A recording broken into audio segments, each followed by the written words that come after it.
Written by PeaceSim. My brother Robert and I often visited an indie video rental store when we were kids.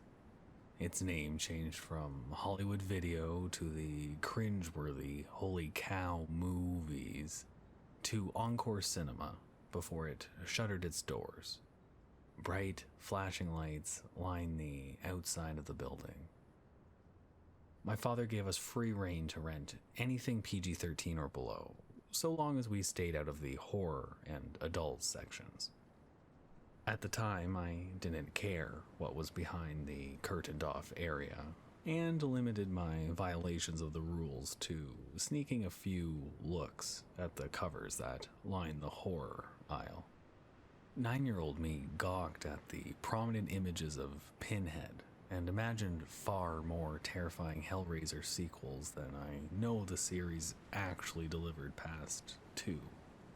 I usually ended up with Spaceballs, Bushwhacked, or the crappy third RoboCop movie, the only one not rated R.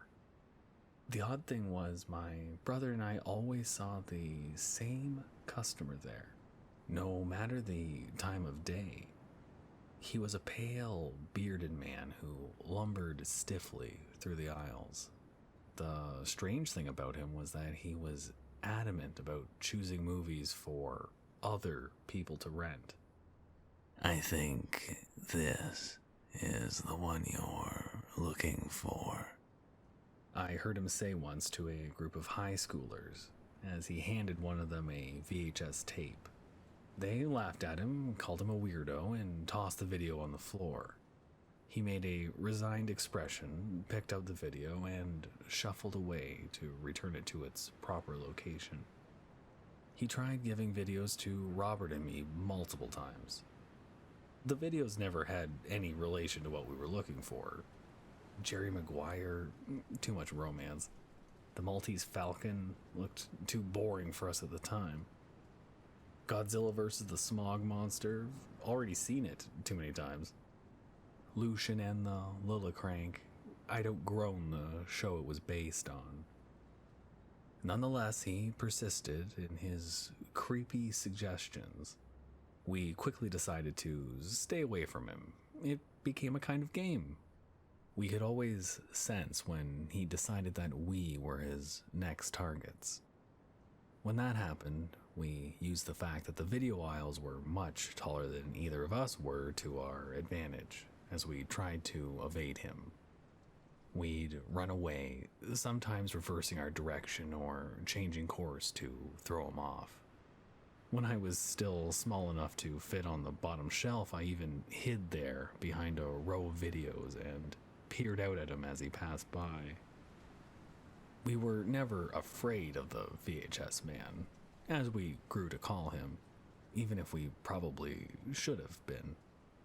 We knew he shouldn't be so insistent on talking to other people's children, but whenever we refused a video he offered us, he politely left us alone for the rest of the visit. By the time I finished 5th grade, Encore Cinema's business had diminished.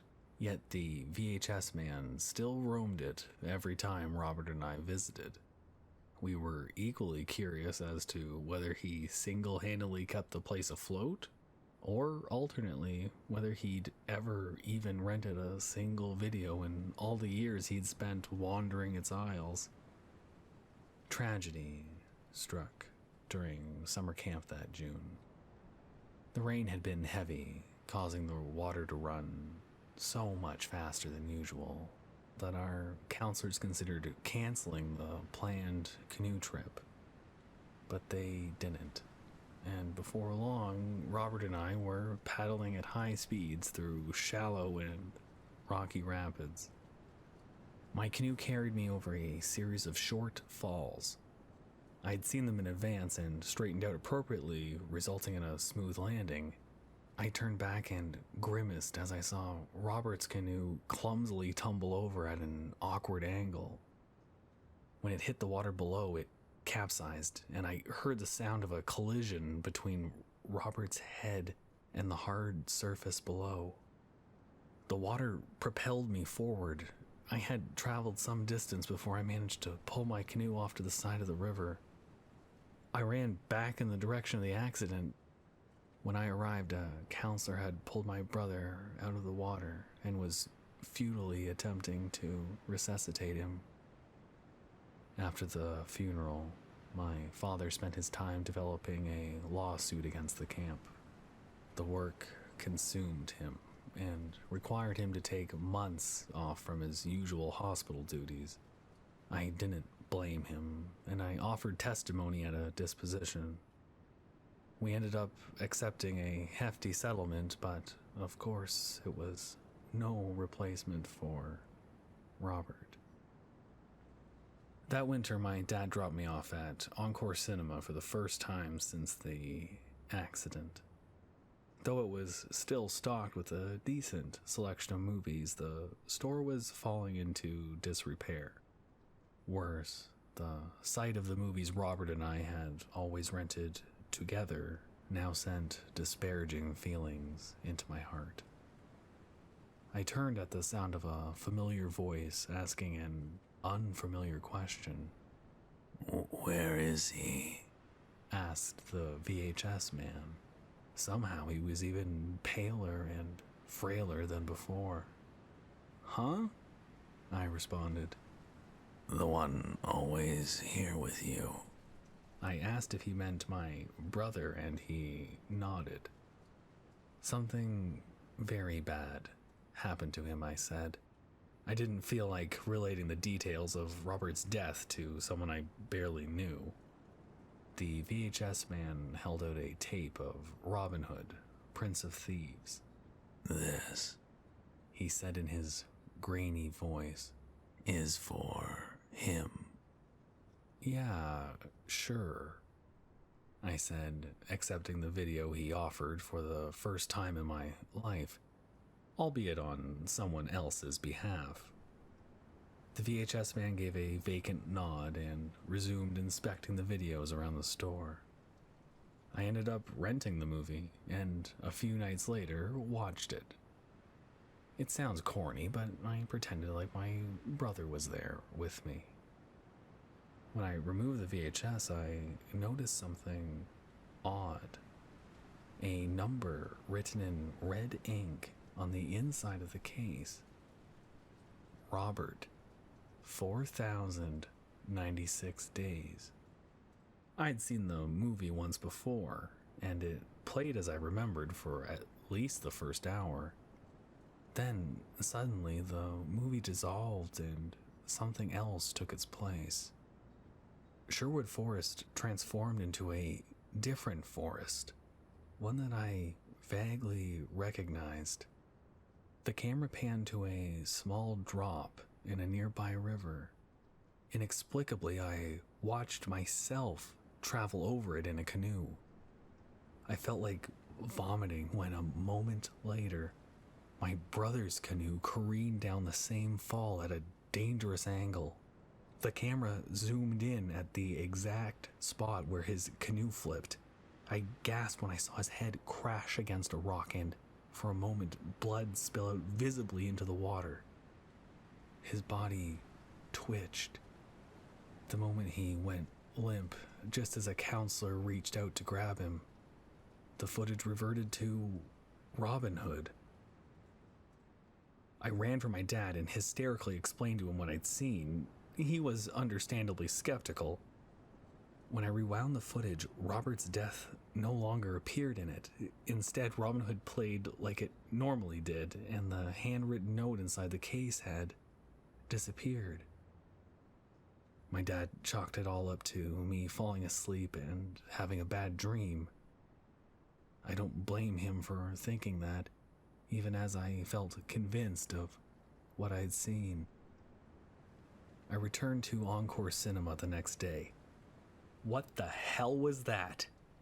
I said upon finding the VHS man looking over the foreign film section. He looked at me blankly as I yelled at him. I called him all sorts of names: pervert, voyeur, creep. I asked how he'd been there to film my brother dying, or gotten someone else to do so. I asked him about the strange writing to 4,096 days. Something dawned on me as I said the number out loud.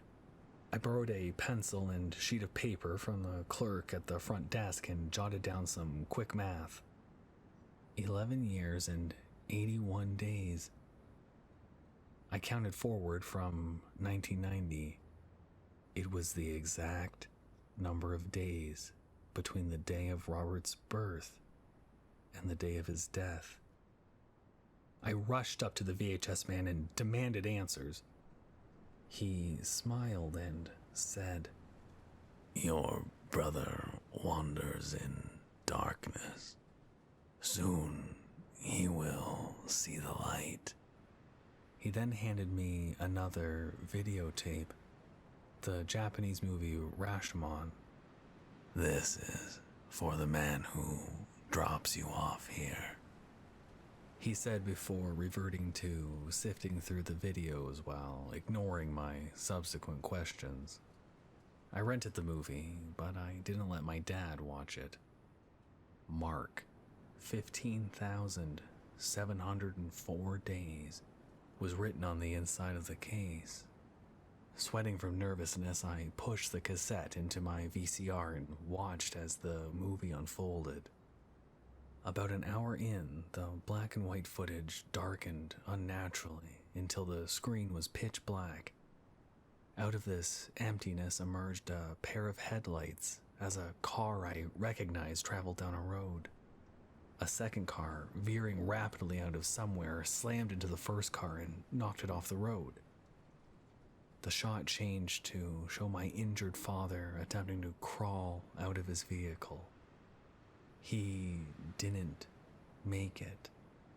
The car exploded moments before Rashomon abruptly resumed. My dad turned 43 when I was in 9th grade.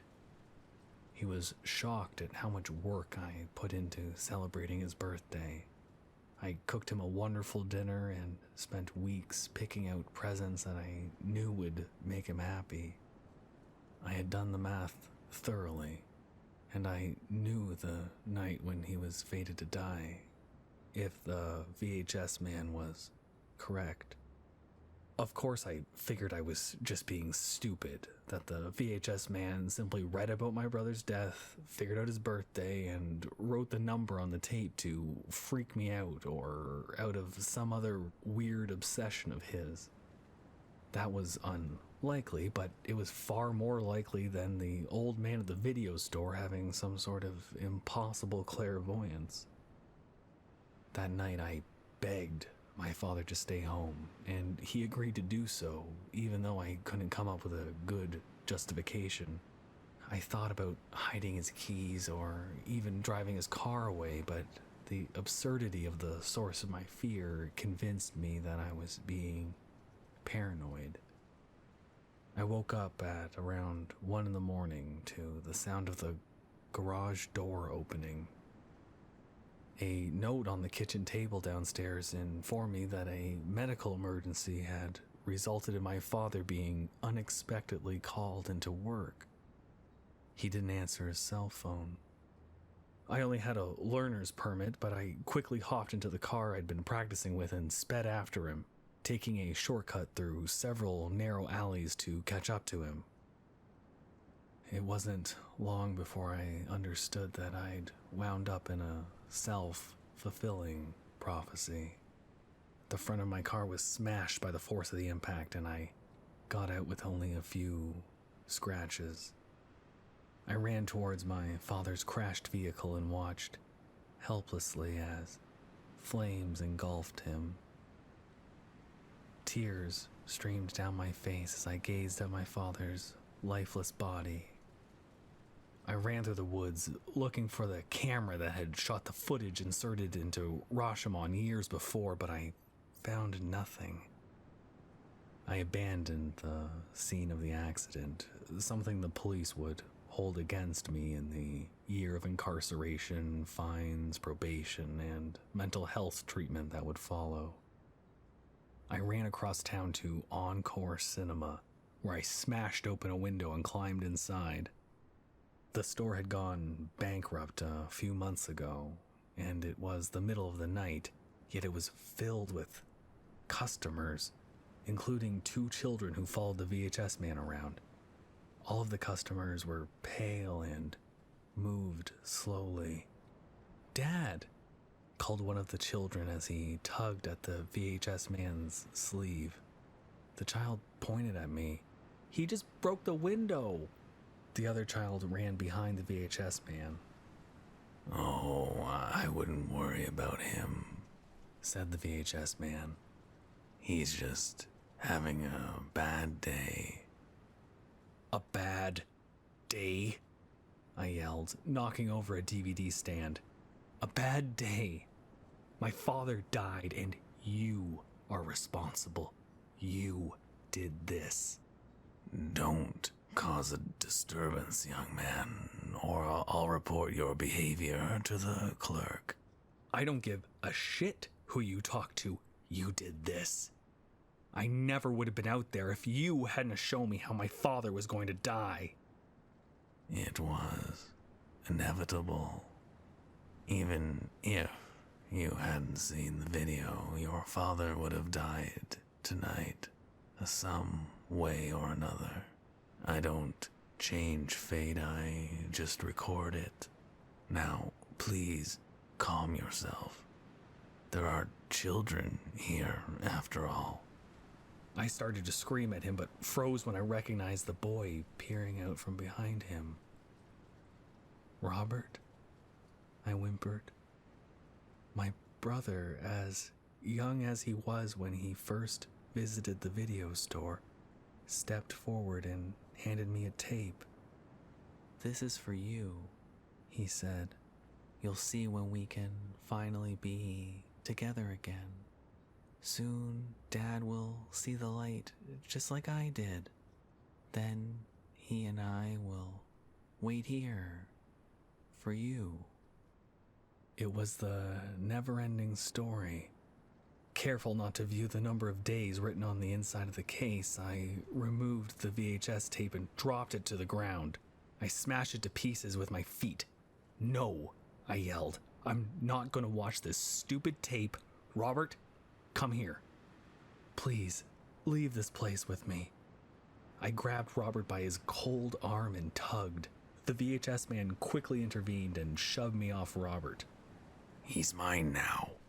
It's better for him to be here than the emptiness that follows life. Please, go now and leave us." I charged at the VHS Man and grabbed him by the throat.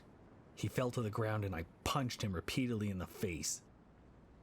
The next thing I knew, a pair of tight handcuffs painfully restrained me. A police officer, alerted by the broken window, pulled me away from him.